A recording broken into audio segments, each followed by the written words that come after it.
Tom Swift. We do love that man. We do. And he and Zenzi are a riot in episode 2.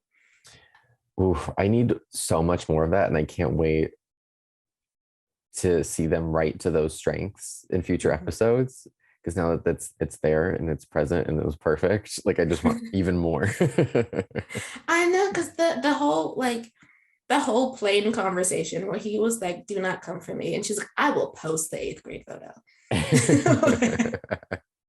Like, I love seeing like best friendship that they've already told you goes way, way back, and you can actually tell that the relationship is like deeply a part of their core.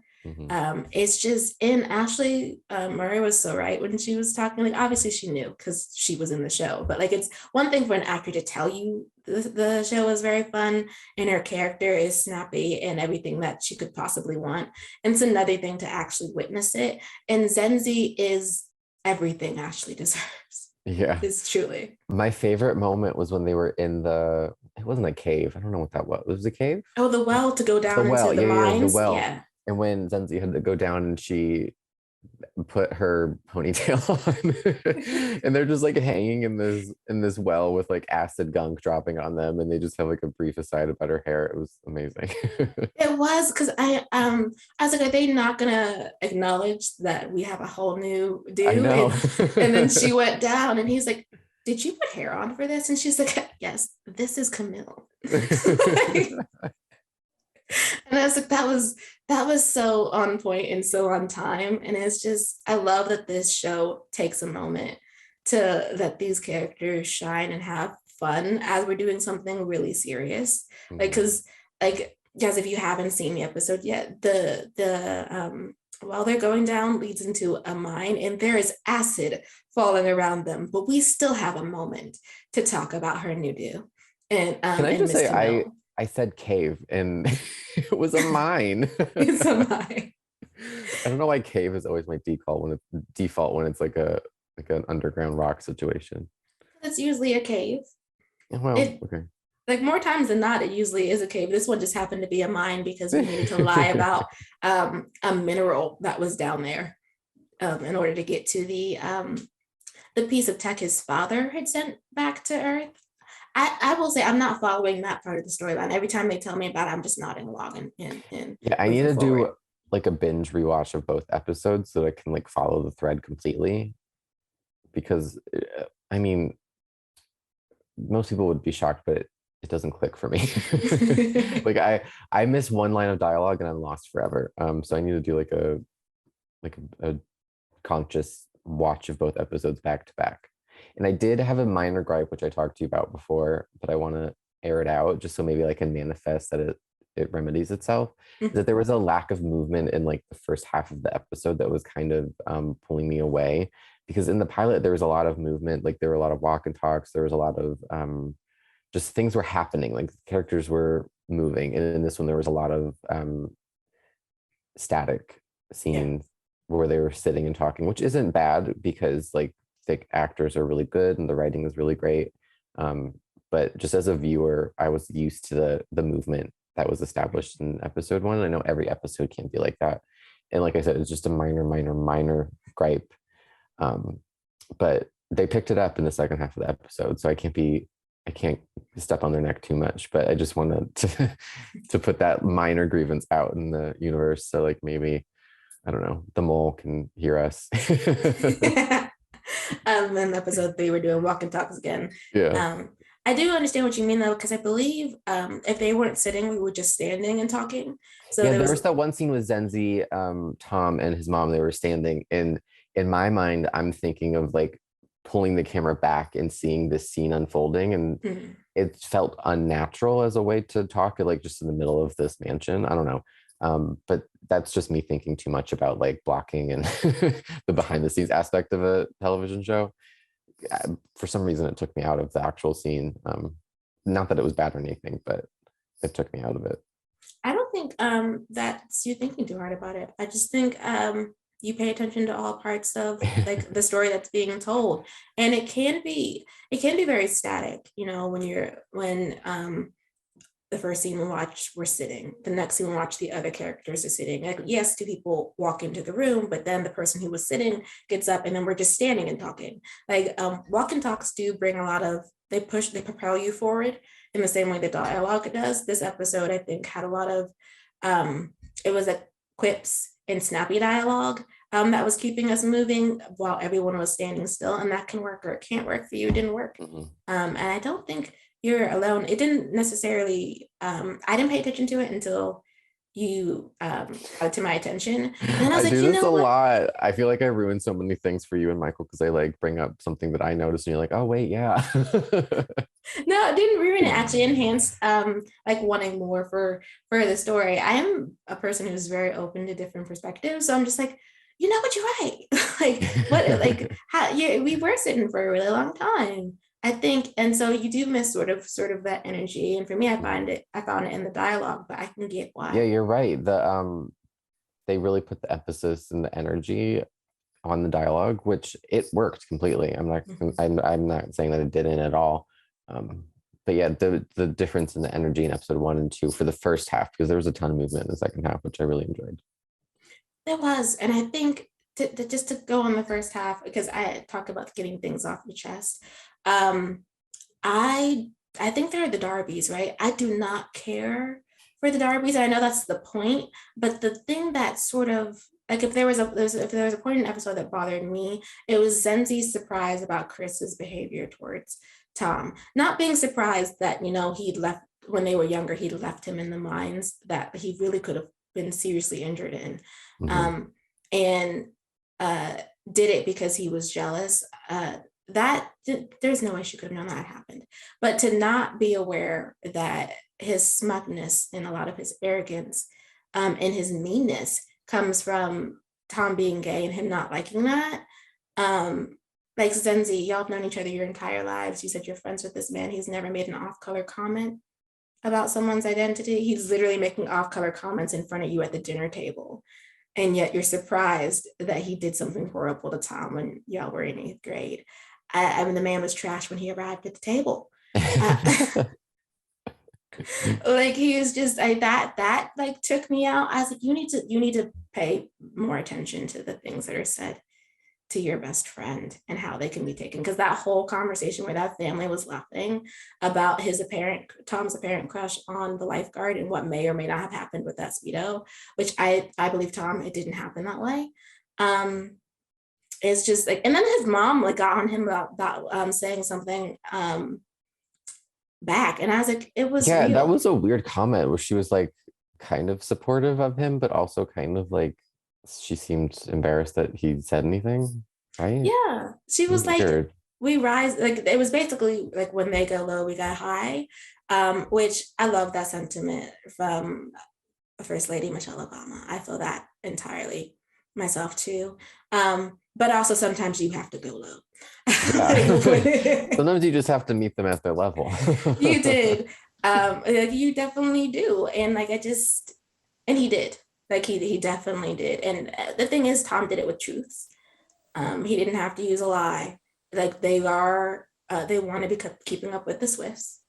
Any person who decides to not only get the same car, but the same color car and hire a private investigator to make sure you get the exact one that someone else got, like we need to do some self-reflection, some meditation, some like sitting down and like really truly trying to figure out what is wrong personally. Because you do that enough times, how do you not see that you're trying to steal somebody's life? You should be lucky they didn't get a roller skate in the face like in Stranger Things. You know, like, and I'm like, to just another aside for this episode, Miss Angela from Stranger Things season 4, she got exactly what she deserves, and I do not feel bad for that fictional child. She was dealt with.